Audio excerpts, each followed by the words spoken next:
Oke, Mbak Artavanti, hari ini kita akan Iya. membahas tentang satu topik yang kayaknya ini dibutuhkan oleh para orang tua. Mengatasi anak yang susah makan Betul. gitu ya.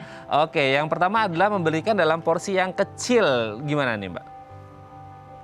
Porsi yang kecil ya, Mas, Mhm. ya. Iya, kita, sebelum kita melihat, beberapa tips ini gitu ya, kita perlu ingat bahwa setiap anak itu punya karakteristiknya masing-masing Mhm. gitu ya. Jadi porsi kecil ini adalah bagian dari, termasuk bagian dari anak, bisa nih ada yang makannya tipenya sedikit-sedikit, ada yang makannya sekali makan tuh langsung banyak gitu ya, makanya ada jadwal-jadwal snack gitu ya. Tapi nggak semua anak yang ada yang bisa dikasih snack, ada yang bisa, ada yang enggak gitu, sama tergantung aktivitasnya mereka juga gitu ya.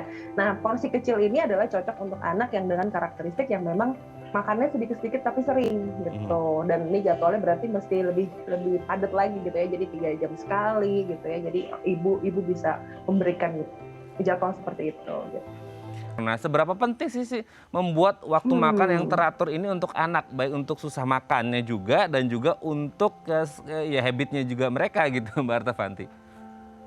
Betul, ini yang paling penting, Mas, Heeh, sebenarnya. Ini adalah tips yang sebenarnya paling awal heeh. nih. Karena kan sebenarnya kalau misalnya dari awal dia bayi gitu ya, dia Mhm, minum susu gitu ya, terus biasanya apalagi kalau misalnya anaknya ASI gitu. mhm, Itu kan tidak ada jadwal sebenarnya yang terlalu signifikan. mhm, Anaknya lapar, kasih aja gitu ya. mhm, Susu juga kan kalau susu formula pun juga kurang lebih seperti itu gitu mhm, ya. Kalau misalnya memang anaknya lapar, masa nggak dikasih kalau masih bayi mhm. gitu ya.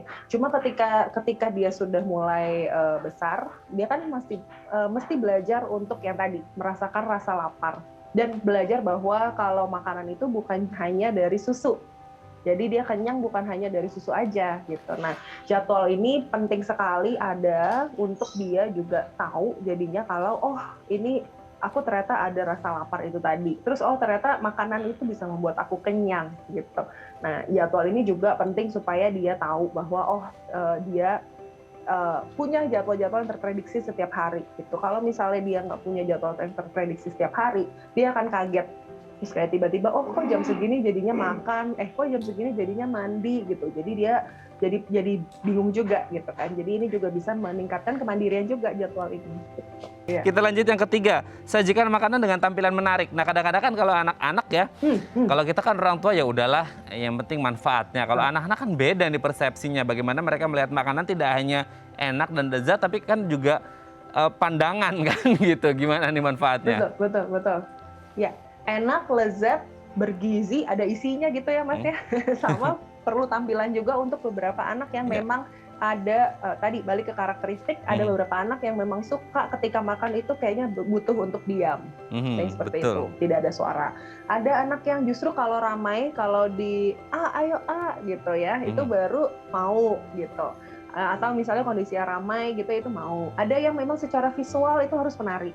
Ada yang memang mhm, secara bergerak dia harus pegang macam-macam. Ada mungkin mhm, yang anaknya suka pegang sendok gitu ya, mhm, sendoknya banyak gitu ya. Jadi bawa makan tuh harus sendoknya 3 gitu, karena satu dipegang, satu dimain-mainin gitu ya. Atau perlu ada finger food juga gitu ya, yang dia bisa pegang intinya gitu ya. Nah, untuk tampilan yang menarik ini adalah untuk anak-anak yang memang secara visual buat mereka tuh penting gitu.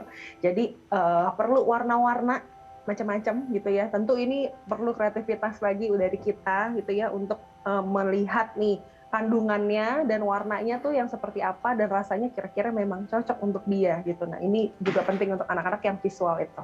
Oh, untuk anak-anak yang visual ya, karena memang beda-beda anak. Ada anak yang Betul.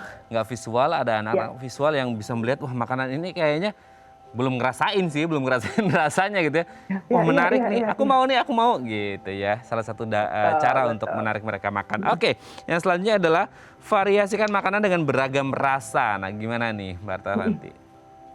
Ya, betul. Beragam rasa ini juga penting supaya anak juga tahu ya Mas ya, bahwa oh rasa ini dia kan ketika melihat oke sudah cukup gitu ya, tapi kan dia tidak tahu gitu ya bahwa ini rasanya seperti apa dan sebagainya gitu. Nah, rasa ini penting supaya dia tahu ke depannya itu dia mau pilih makanan seperti apa. Ini Mhm, penting supaya nanti ke depannya dia punya kebiasaan, punya habit makan seperti apa. Jadi mhm, kita kan tentu maunya anak tidak pilih-pilih makanan gitu mhm, ya. Kita maunya anak juga mau makan apapun termasuk biasanya sih sayuran ya yang agak sulit gitu ya, sayuran atau misalnya ada mungkin anak yang nggak suka makan nasi gitu. Nah, kita maunya dia juga bisa fleksibel, bisa cukup fleksibel untuk itu. Nah, variasi rasa ini adalah untuk dia belajar bahwa oh ternyata seperti ini nih makanannya rasanya seperti ini gitu ya. Tentu dengan tadi ya dimulai dengan secara visual dan kita lihat lagi karakteristik anaknya cocoknya seperti apa di awal gitu. Oke ya, menjadi sangat penting juga untuk memvariasikan rasanya ya. Oke, yang terakhir adalah, nah ini juga penting untuk memvariasikan makanan anak dengan makanan favoritnya mereka. Gimana nih? Betul. Nah, ini juga penting karena ini biasanya macam-macam tuh ya, bisa dibuat secara misalnya kalau sayuran agak susah gitu ya, anak makan sayuran bisa dibikin menjadi bakwan gitu ya, atau misalnya anak suka telur dimasukkan sayuran juga gitu ya.